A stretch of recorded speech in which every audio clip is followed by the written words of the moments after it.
அவர் என்றும் நல்லவர், அவர் பேரன்பு என்றும் உள்ளது. கர்த்தரை துதியுங்கள், அவர் என்றும் நல்லவர், பேரன்பு என்றும் உள்ளது. செங்கடலை இரண்டாக பிரித்து நடக்க செய்தார், பார்வனையும் படைகளையும் அதிலே மூழ்கடித்தார். செங்கடலை இரண்டாக பிரித்து நடக்க செய்தார், பார்வனையும் படைகளையும் அதிலே மூழ்கடித்தார். இன்று போற்றி புகழுவோம், நாம் உயர்த்தி மகிழுவோம். இன்று போற்றி புகழுவோம், நாம் உயர்த்தி மகிழுவோம். கர்த்தரை துதியுங்கள், அவர் என்றும் நல்லவர், அவர் பேரன்பு என்றும் உள்ளது. கர்த்தரை துதியுங்கள், அவர் என்றும் நல்லவர், அவர் பேரன்பு என்றும் உள்ளது. செங்கடலை இரண்டாக பிரித்து நடக்க செய்தார், பார்வோனையும் படைகளையும் அதிலே மூழ்கடித்தார். செங்கடலை இரண்டாக பிரித்து நடக்க செய்தார், பார்வோனையும் படைகளையும் அதிலே மூழ்கடித்தார். இன்று போற்றி புகழுவோம், நாம் உயர்த்தி மகிழுவோம். இன்று போற்றி புகழுவோம், நாம் உயர்த்தி மகிழுவோம். கர்த்தரை துதியுங்கள், அவர் என்றும் நல்லவர், பேரன்பு என்றும் உள்ளது. கர்த்தரை துதியுங்கள், அவர் என்றும் நல்லவர், அவர் பேரன்பு என்றும் உள்ளது. வனாந்திர பாதையில் ஜனங்களை நடத்தி சென்றார், எதிரியின் கையினின்று விடுவித்து காத்து கொண்டார். வனாந்திர பாதையில் ஜனங்களை நடத்தி சென்றார், எதிரியின் கையினின்று விடுவித்து காத்து கொண்டார். இன்று போற்றி புகழுவோம், நாம் உயர்த்தி மகிழுவோம். இன்று போற்றி புகழுவோம், நாம் உயர்த்தி மகிழுவோம். கர்த்தரை துதியுங்கள், அவர் என்றும் நல்லவர், அவர் பேரன்பு என்றும் உள்ளது. கர்த்தரை துதியுங்கள், அவர் என்றும் நல்லவர், அவர் பேரன்பு என்றும் உள்ளது. கர்த்தரை துதியுங்கள், அவர் என்றும் நல்லவர், அவர் பேரன்பு என்றும் உள்ளது. வனாந்திர பாதையில் ஜனங்களை நடத்தி சென்றார், எதிரியின் கையினின்று விடுவித்து காத்து கொண்டார். வனாந்திர பாதையில் ஜனங்களை நடத்தி சென்றார், எதிரியின் கையினின்று விடுவித்து காத்து கொண்டார். இன்று போற்றி புகழுவோம், நாம் உயர்த்தி மகிழுவோம். இன்று போற்றி புகழுவோம், உயர்த்தி மகிழுவோம். கர்த்தரை துதியுங்கள், அவர் என்றும் நல்லவர், அவர் பேரன்பு என்றும் உள்ளது. கர்த்தரை துதியுங்கள், அவர் என்றும் நல்லவர், அவர் பேரன்பு என்றும் உள்ளது. கர்த்தரை துதியுங்கள், அவர் என்றும் நல்லவர், அவர் பேரன்பு என்றும் உள்ளது. வனாந்திர பாதையில் ஜனங்களை நடத்தி சென்றார், எதிரியின் கையினின்று விடுவித்து காத்து கொண்டார். வனாந்திர பாதையில் ஜனங்களை நடத்தி சென்றார், எதிரியின் கையினின்று விடுவித்து காத்து கொண்டார். இன்று போற்றி புகழுவோம், நாம் உயர்த்தி மகிழுவோம். இன்று போற்றி புகழுவோம், நாம் உயர்த்தி மகிழுவோம். கர்த்தரை துதியுங்கள், அவர் என்றும் நல்லவர், அவர் பேரன்பு என்றும் உள்ளது. கர்த்தரை துதியுங்கள், அவர் என்றும் நல்லவர், அவர் பேரன்பு என்றும் உள்ளது. வனாந்திர பாதையில் ஜனங்களை நடத்தி சென்றார், எதிரியின் கையினின்று விடுவித்து காத்து கொண்டார். வனாந்திர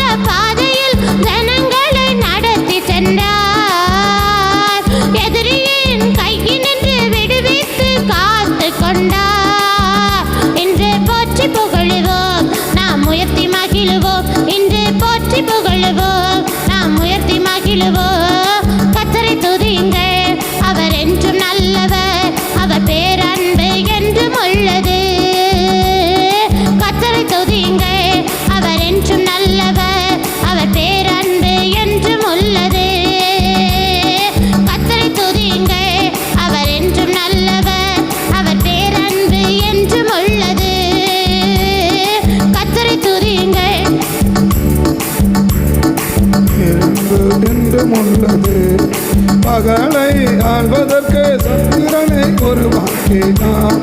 பகலை ஆள்வதற்கு கதிரவனை உருவாக்கினார். இரவை ஆள்வதற்கு சந்திரனை உருவாக்கினார். பகலை ஆள்வதற்கு தன்னை உருவாக்கினார். இரவை ஆள்வதற்கு திறனை உருவாக்கினார். பகலை ஆள்வதற்கு கதிரவனை உருவாக்கினார். இரவை ஆள்வதற்கு சந்திரனை உருவாக்கினார். பகலை ஆள்வதற்கு கதிரவனை உருவாக்கினார். இரவை ஆள்வதற்கு சந்திரனை உருவாக்கினார். இந்த பகலை ஆளுக செய்வதற்கு ஆண்டவர் கதிரவனை சூரியனை உருவாக்கினார். இரவை ஆளுகை செய்வதற்கு சந்திரனை உருவாக்கினார். ஒரு ஆளுகை சரியாக இருந்தால் தான் ஆசீர்வாதம் சரியாக இருக்கும். ஆளுகை சரியாக இருந்தால் தான் ஆசீர்வாதம் சரியாக இருக்கும். இன்றைக்கி ஆளுகை சரியாக இல்லை அப்படின்னா ஆசீர்வாதம் சரியாக இருக்காது.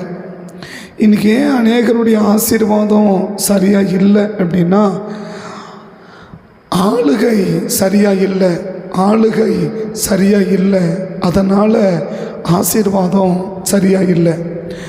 இன்றைக்கி எல்லா ஆசீர்வாதமும் சரியாக இருக்கணும்னு கர்த்தர் விரும்புகிறார்.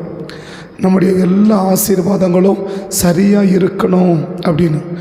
அப்போ அந்த ஆளுகை உள்ளவர்கள் சரியாக இல்லைன்னா நம்ம மேலே இருக்கிற ஆசீர்வாதங்கள் சரியாக இருக்காது. ஆசீர்வாதம் சரியாக இருக்கணும்னா ஆளுகை சரியாக இருக்கணும். எகிப்தில் இருக்கிற ஜனங்கள் முழுவதும் பாதிக்கப்பட்டதுக்கு என்ன காரணம் அப்படின்னு பார்த்தீங்கன்னா பார்வோனுடைய இருதயம் கடினப்பட்டது. பார்வோனுடைய இருதயம் கடினப்பட்டது. யாத்திராகமம் 7ஆம் அதிகாரம், யாத்திராகமம் 7ஆம் அதிகாரம், யாத்திராகமம் 7ஆம் அதிகாரம் 3வது வசனத்தை பார்த்தீங்கன்னா, நான்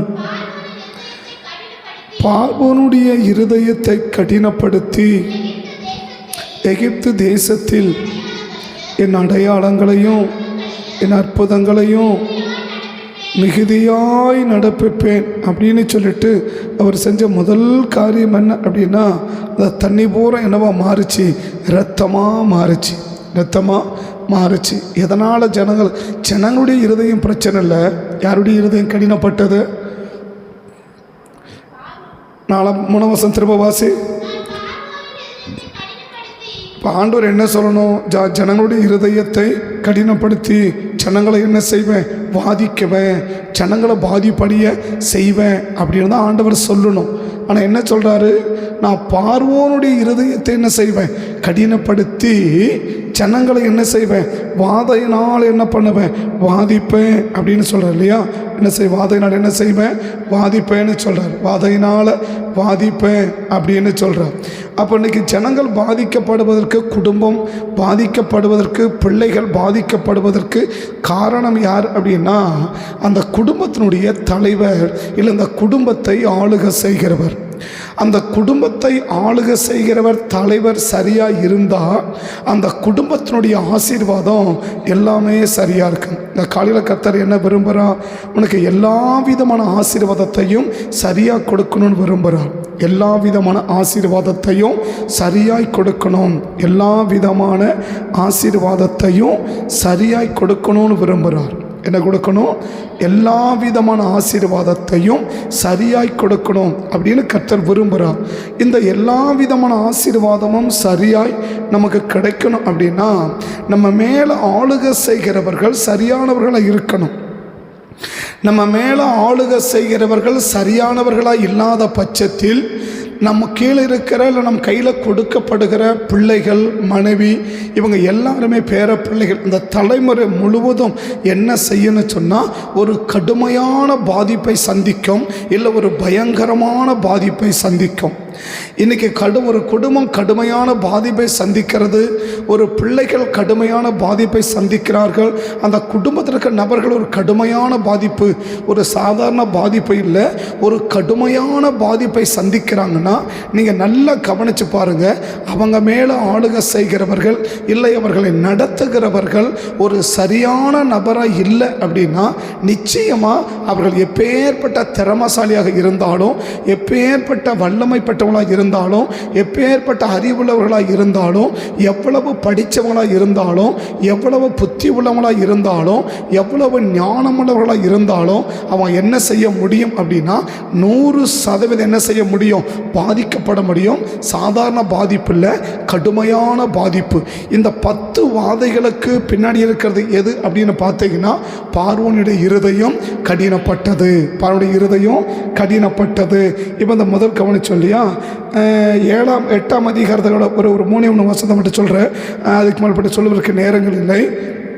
8ஆம் அதிகாரம், யாத்திராகமம் 8ஆம் அதிகாரம் 19வது வசனத்தை பாருங்கள். 19வது வசனம், அப்பொழுது பார்வோனை நோக்கி, ஆனாலும் கர்த்தர் சொல்லியிருந்தபடி பார்வோனுடைய இருதயம் என்ன செஞ்சிச்சு? கடினப்பட்டது. கர்த்தர் சொல்லி பார்வோனுடைய இருதயம் என்ன செஞ்சு? கடினப்படுச்சு. அப்போ அந்த பார்வோனுடைய இருதயம் என்ன செஞ்சுட்டே இருக்குது? கடைசி 13ஆம் அதிகாரம் 14ஆம் அதிகாரத்துக்கு வந்தீங்கன்னா அங்கேயும் சொல்கிறார் இல்லையா, பார்வோனுடைய இருதயம் கடினப்பட்டது.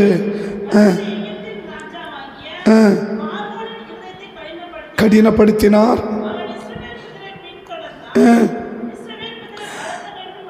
இப்போ ஒவ்வொரு பாதிப்புக்கு பின்னால் இருக்கிறது, அதை நான் சொல்ல எனக்கு முழுசாக அதிகமாக வசனங்களை வாசிப்பதற்கு நேரம் இல்லை, நம்ம எல்லா வசனமும் காட்டுறதுக்கு.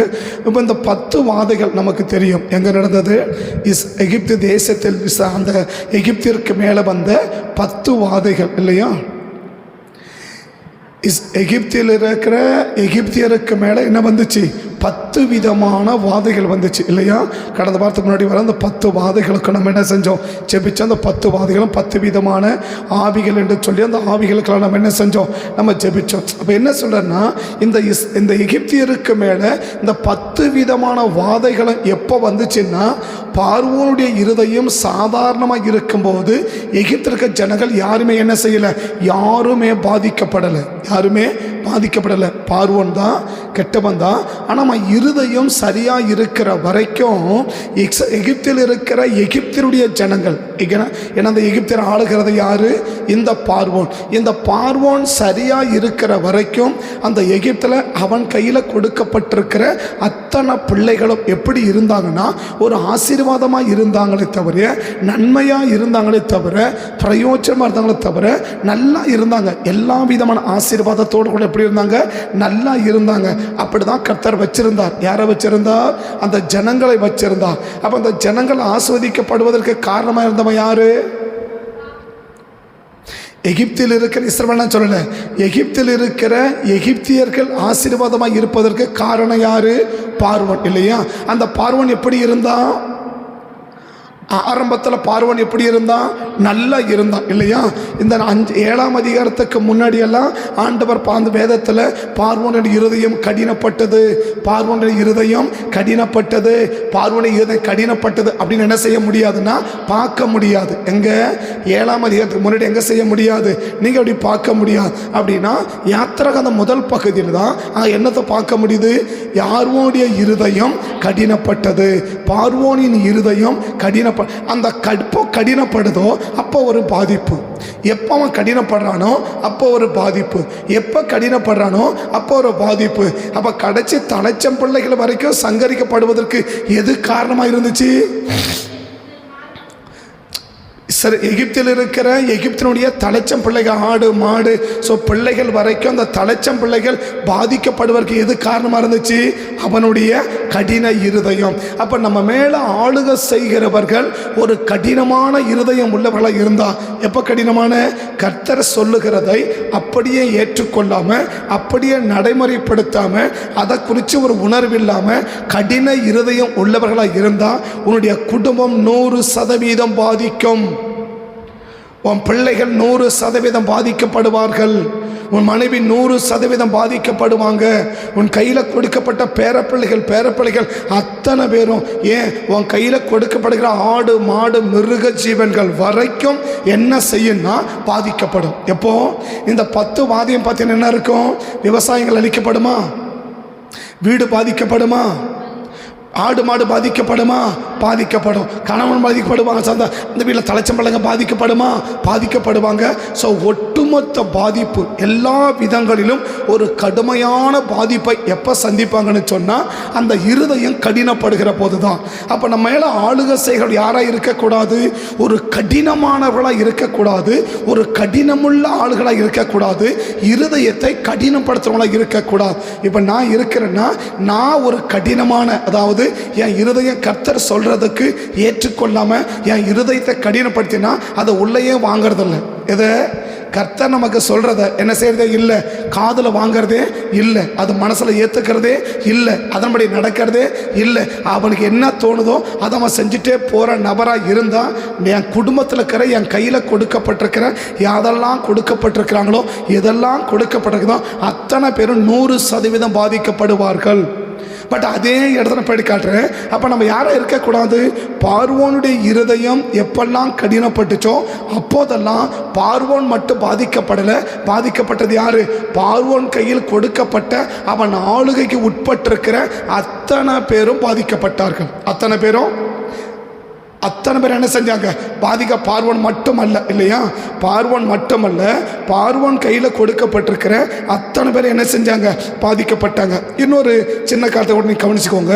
9ஆம் அதிகாரம் யாத்திராகம் 9ஆம் அதிகாரத்தில் 18-17 வாசித்து பார்த்தீங்கன்னா அங்கே மோசே சொல்லுவார். என்ன சொல்லுவார்னா 13 கூட கடன்னு பார்க்கலாம். மோசையை நோக்கி எழுந்து நின்று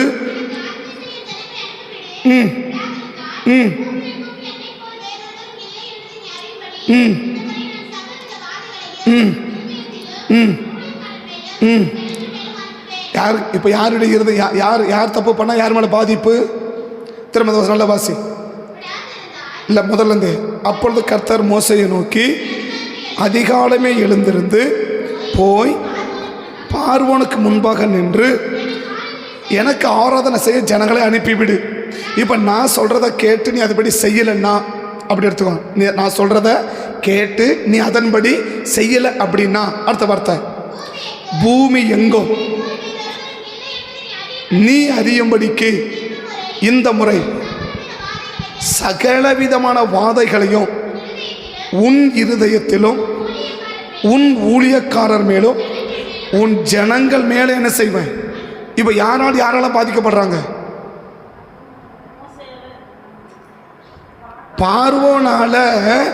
பார்வோனும் அவன் ஊழியக்காரரும் அவன் கையில் கொடுக்கப்பட்டிருக்கிற அத்தனை ஜனங்களும் பாதிக்கப்படுறாங்க. இப்போ பார்வோன் மட்டும் கர்த்தர் சொல்றதை கேட்டு அதை அப்படியே செஞ்சுட்டான்னு வச்சுக்கோங்க. இப்போ யாருக்கு பிரச்சனை இல்லை? பார்வோனுக்கும் பிரச்சனை இல்லை, பார்வனுடைய ஊழியக்காரருக்கும் பிரச்சனை இல்லை, பார்வனுடைய ஜனங்களுக்கும். அப்போ அவன் எகிப்து தேசம் எங்குன்னு சொல்லிட்டார். எகிப்து அப்போ அந்த தேசத்தில் இருக்கிற யாருக்குமே என்ன கிடையாது? யாருக்குமே எந்த பிரச்சனையும் கிடையாது, யாருக்குமே எந்த பாதிப்பும் கிடையாது, யாருக்குமே எந்த இழப்பும் கிடையாது, யாருக்குமே எந்த இது பார்வனுக்கு சொல்லிட்டார் இல்லையா? இது யாருக்கு சொன்னார்? பார்வன் சொன்னார். இப்போ பார்வன் கேட்கல, அப்படி தொடர்ந்து கடக்கடன்னு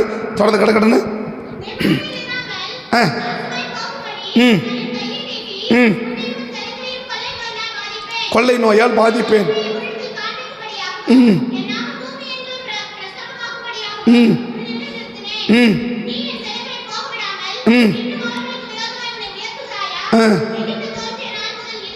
இதுவரைக்கும் கல்மழை பெய்யும்.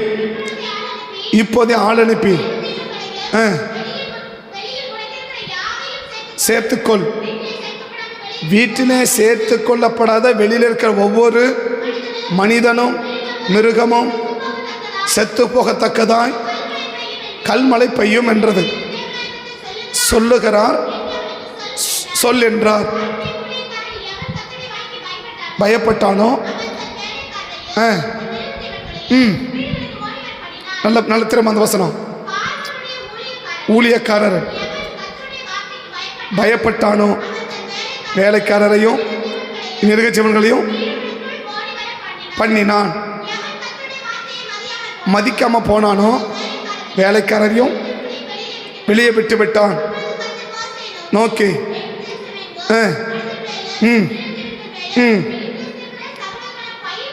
பயிர் வகை மேலும் எது எது மேல திரும்பவும் எங்கோ மனுஷ மிருகங்கள் பயிர் வகைகள் எது எது மேல? முதல்ல மோசை கிட்ட சொன்னாரு, இது பார்வன் கிட்ட சொன்னாரு, உன் மேல உன் ஊழியக்காரங்க ஜனங்க. இப்ப சொல்றாரு மனுஷ மேல மிருகங்கள் மேல பயிர் வகை மேல எதெல்லாம் பாதிக்கப்படுது? பார்வன் கிட்ட சொன்னாரு உன் மேல உன் ஊழியக்காரர் மேல ஜனங்க மேலன்ட்டார். இப்போ பார்வனுடைய ஊழியக்காரங்க மேல சொல்ற என்ன சொல்றாரு? யார் நான் சொல்றதை கேட்டு யார் செய்யறீங்களோ அவன் ஆடு, அவன் அவனுடைய மிருகஜீவன், அவன் பயிர் வகைகளுக்கு அந்த பிரச்சனை இல்லை. மாறாக நான் சொல்றதை கேட்டு எந்த மனுஷன் செய்யலையோ, இப்போ சொல்றது யார்கிட்ட? பார்வோனுடைய ஜனங்க கிட்ட இல்லையா? சொன்னது யாரு? பார்வோன் கிட்ட. இப்ப சொல்றது யார்கிட்ட? பார்வோனுடைய ஜனங்க கிட்ட. பார்வோனுடைய ஜனங்க கிட்ட. அப்ப அந்த பார்வோனுடைய ஜனங்கிட்ட என்ன சொல்றாரு? இப்ப நீ யாரு நான் சொல்றத கேட்டு அப்படி செய்யாம போறீங்களோ, நான் சொல்றத கேட்டு அப்படி செய்யாம போனீங்களோ, உங்க மேல உங்க மிருக ஜீவன்கள் மேல உங்களுடைய பயிர் வகை மேல என்ன செய்யும்? ஒரு பாதிப்பு வரும்னு சொல்ற. வாசிக்கலாம். நீட்டினான், கல்மலை அனுப்பினார், ஓடிட்டு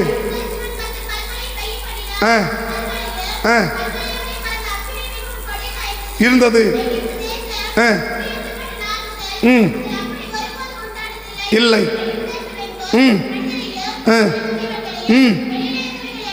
வெளியிலே இருக்கிற எவைகளோ அவைகள் எல்லாவற்றையும் அழித்து போட்டது. அழித்து போட்டது. இப்ப எந்தெந்த குடும்பம் பாதிக்கப்பட்டுச்சு? எல்லாரும் பாதிக்கப்படல. எகிப்தில் தான் எகிப்தில் இருக்கிற எல்லாரும் என்ன செய்யல? பாதிக்கப்பட. எகிப்து தான் எகிப்தில் இருக்கிற எல்லாரும் என்ன செய்யல? பாதிக்கப்படல. அந்த எகிப்தில் யார் பாதிக்கப்பட்டா? முதல்ல 3 பேர் பாதிக்கப்பட்டாங்க, பிறகு 3 பேர் பாதிக்கப்படுறாங்க. ஒன்று யாரு? பார்வோன், அவனுடைய ஊழியக்காரர், அவனுடைய ஜனங்க. ரெண்டாவது பார்க்குறோம், எந்த குடும்பத்தில் முதல்ல சொல்றது மெயின் ஆளுகை யாரு? பார்வோன். ரெண்டாவது என்ன? அந்த குடும்பத்தில் ஒரு குடும்பம். இப்போ நான் அதான் சொன்னேன், இப்போ நான் இருக்கிறேன்னா, இப்போ மோசே சொல்லிட்டார். என்ன சொல்லிட்டார்? நான் சொல்றதை கேட்டு அதை யார் அப்படியே செய்யறீங்களோ அவங்க மேலேயும், அவங்க மிருகஜீவன் மேலேயும், அவங்க பயிர் வகை மேலே எந்த பாதிப்பும் இருக்காது. நான் சொல்றதை கேட்டு யார் செய்யலையோ அவங்க மேலேயும், அவங்க மிருகஜீவன் மேலேயும், அவங்க பயிர் வகை மேலேயும் பாதிப்புன்னு சொல்லிட்டார் இல்லையா? இப்போ யார் பாதிக்கப்பட்டது? யார் அந்த வார்த்தையை கேட்டு அதன்படி செய்யாம போனாங்களோ அவன் மட்டும் இல்ல, அவன் ஏன் அந்த மிருகஜீவன் பாதிக்கப்பட்டது? அப்படின்னா நான் சரியாக செயல்படலைன்னா, கர்த்தர் எனக்கு சொல்றதா கேட்டு நான் என் மேல இருக்க ஆளுக செய்கிற நான் சரியா இல்லைன்னா, நான் மட்டும் இல்லை, என் மிருக ஜீவன்கள், என் கையில் கொடுத்த விவசாய நிலம் வரைக்கும் பாதிக்கும். நம்ம கையில் இருக்கிற விவசாய நிலங்கள் வரைக்கும் என்ன செய்யும்? பாதிக்கும். அப்படின்னா ஏனைக்கு பாதிக்கப்படுறோம்? என்னதான் விவசாயம் என்ன செய்ய மாட்டேங்குது? நல்லா வரமாட்டேங்குது. ஏன் நல்லா வர மாட்டேங்குது? ஆடு மாடு நல்லா என்ன செய்ய மாட்டேங்குது? வளர மாட்டேங்குது. ஏன் நல்லா வளர மாட்டேங்குது? நான் நல்லா இல்லை. ஏன் நான் நல்லா இல்லை? என் கையில் கூட பிள்ளைங்க நல்லா இல்லை. ஏன் நல்லா இல்லை? என் குடும்பம் நல்லா இல்லை. ஏன் நல்லா இல்லை? ஏன் நல்லா இல்லைன்னா ஒரே ஒரு காரணம், ஆளுக செய்கிறவர்கள் சரியா இல்லை. ஆளுக செய்கிறவர்கள் அப்போ ஆளுகை என் குடும்பத்துக்கு தலைவர் யாரு? அந்த ஒரு குடும்பத்தினுடைய தலைவர். அந்த குடும்பத்தினுடைய தலைவர் சரியா இல்லைன்னா அந்த பிள்ளைகளும் அந்த குடும்பமும் எல்லா விதத்திலும் கடுமையான பாதிப்பை 100% சந்திக்கும். இதுக்கு விளக்கே கிடையாது, இதுக்கு மறுப்பே கிடையாது. பகலை ஆனவர்கள் சூரியனை உருவாக்கினார். இப்ப சூரியனை உருவாக்கினா எப்படி இருக்குது? எல்லாருக்கும் என்ன இருக்குது? நல்ல ஆசீர்வாதமா இருக்குது. இரவுல சந்திரனை உருவாக்கினார். எல்லாருக்கும் என்னவா இருக்குது? நல்ல ஆசீர்வாதம் இருக்கு. அப்ப நல்ல ஆசீர்வாதம் எதில் வருது? நம்ம மேல இருக்கிற ஆளுகை. அதே போல நாம் ஆளுகை செய்கிறவன் நம்ம எப்படி இருக்கிறோம்? குடும்பத்தை நம்ம ஆளுகை செய்கிறோம். குடும்பத்தை ஒரு குடும்ப தலைவர், அந்த குடும்பத்தை வழிநடத்தக்கூடிய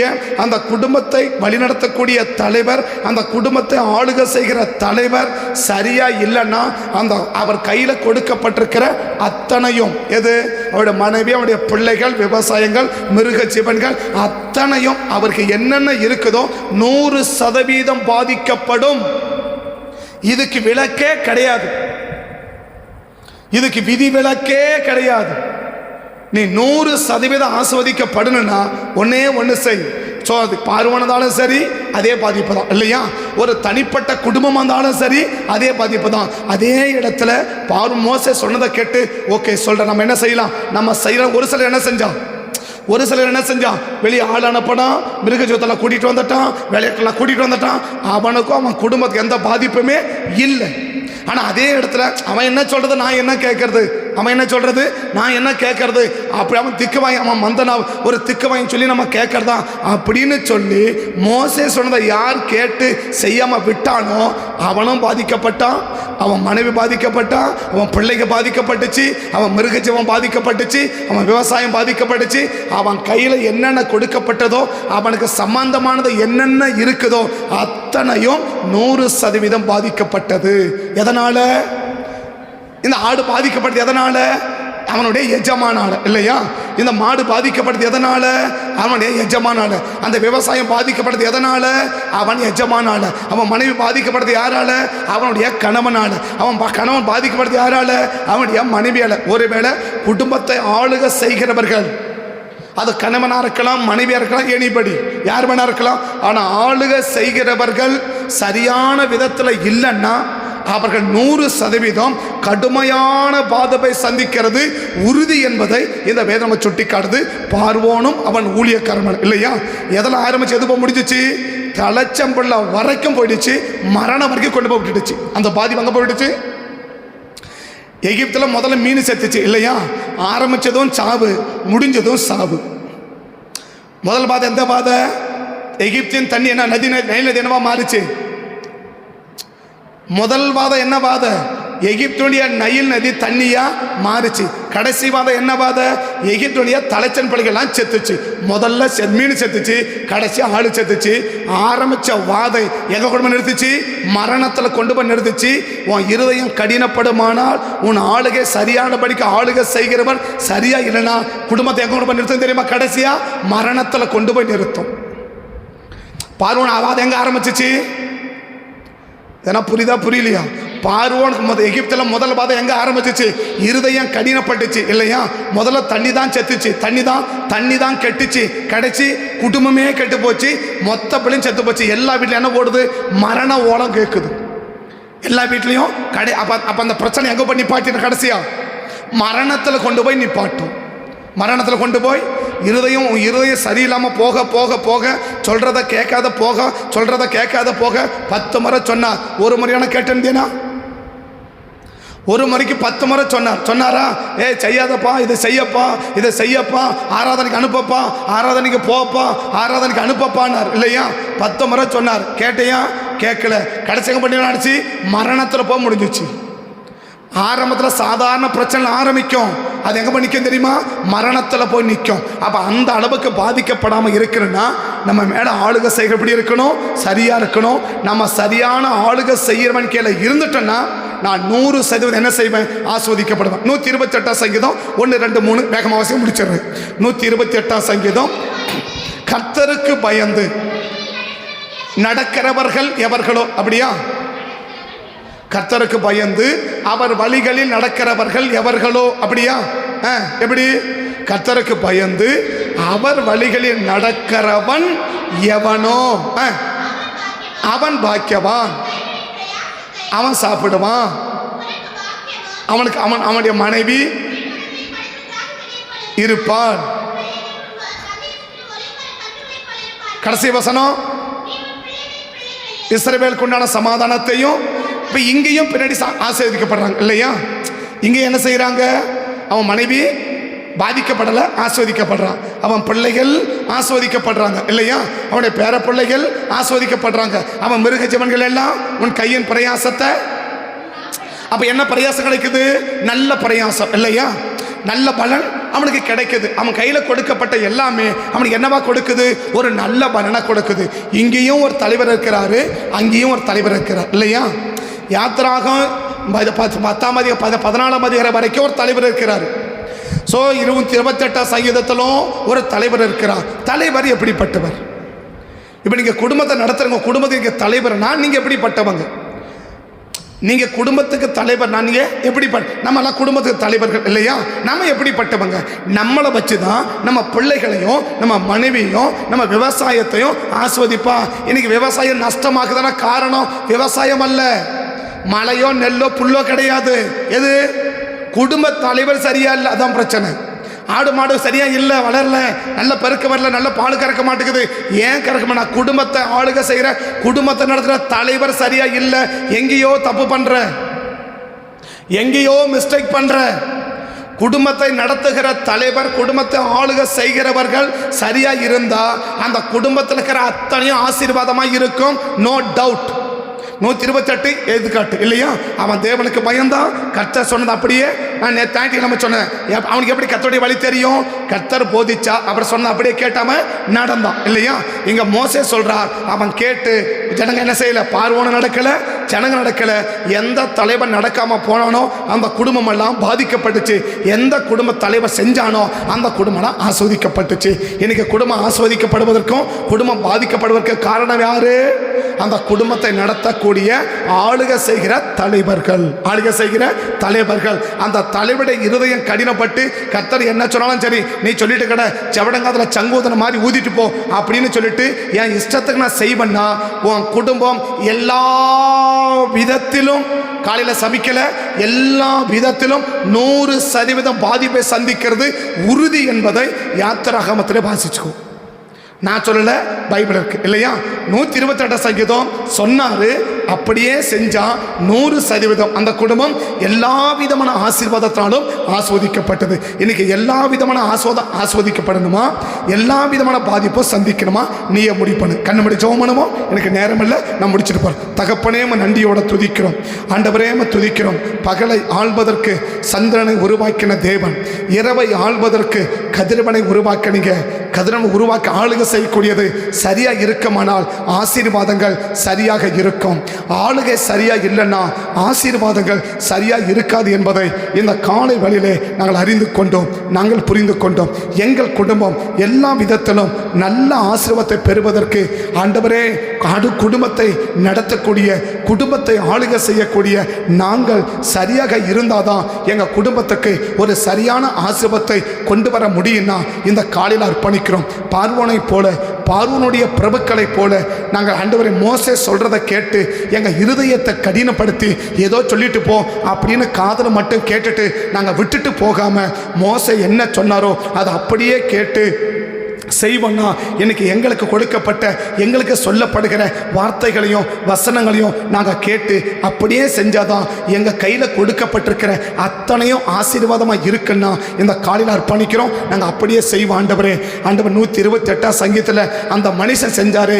நீங்கள் போதிச்சதை எல்லாம் அப்படியே கேட்டு அப்படியே அவர் செஞ்சு ஆசீர்வதிக்கப்பட்டது போல இந்த காலை வேளையில் நாங்களும் எங்களுக்கு போதிக்கப்படுகிற எல்லா காரியத்தையும் கேட்டு அப்படியே நாங்கள் செஞ்சு நாங்களும் ஆசீர்வதிக்கப்பட்டவங்கள வாழ எங்களை அர்ப்பணிக்கிறோம், எங்களை ஒப்பு கொடுக்கிறோம். எங்களையும் எங்கள் குடும்பத்தையும் எங்கள் குடும்பத்தையும் எல்லா விதமான நல்ல ஆசீர்வாதத்தினால் எங்களை ஆசீர்வதிச்சு எங்களை பாதுகாத்துக் கொள்ளுங்க. சமா கத்தோட ஒப்பு கொடுக்கிறோம். உங்கள் நாமத்தை மகிமைப்படுத்தி நீங்கள் ஆளுகை செய்யுங்க, நீங்கள் பாதுகாத்துக்கோங்க, உங்கள் நாமத்தை மகிமைப்படுத்துங்க. தேவக்கரம் மட்டும் எங்கள் கூட இருக்கட்டும், நடத்தும், ஆளுகை செய்யும். உங்கள் தலைமையில் கை வச்சுக்கோங்க. அப்படி ஜோமணி முடிக்கிறேன். பரிசுத்த பிதாவே, இந்த காலை வேளையில் உடைய பிள்ளைகள் மேலே கரம் இருக்கட்டும். யாரெல்லாம் ஆண்டவர் எங்களை சொல்லுகிற வார்த்தையை கேட்டு நாங்கள் அப்படியே செய்வோப்பான்னு சொல்லி முடிவெடுத்து அர்ப்பணிக்கிறாங்களோ அத்தனை பிள்ளைகளுக்கும் உங்களுடைய நல்ல ஆசீர்வாதத்தினால் இந்த காலை வேளையில் நீங்கள் ஆசீர்வதிக்கும்படி உங்கள் சமூகத்தை நோக்கி பார்த்து ஜெபிக்கிறேன். தடைகளை மாட்டுங்க. இந்த நாள் முழுவதையும் கர்த்தர் நீங்கள் பாதுகாத்துக் கொள்ளுங்க. ஆளுகை உண்டாகட்டும். இந்த நாளுக்கு விரோதமாக உருவாக்கப்படும் எல்லா விதமான ஆயுதங்களையும் வாய்க்காமலே போக பண்ணும்படி நான் ஜெபிக்கிறேன். சட்டையை மறைவிட வச்சு காத்துக்கோங்க. நாமத்தை மையப்படுத்துங்க. தேவக்கரை மட்டும் கூட இருக்கட்டும். இயேசுவின் நாமத்தை தாழ்த்தி உடைய கரத்தில் அர்ப்பணித்து ஜெபிக்கிறோம். ஜெபம் கேளும் ஜீவனுள்ள நல்ல பிதாவே. ஆமே ஆமே ஆமே.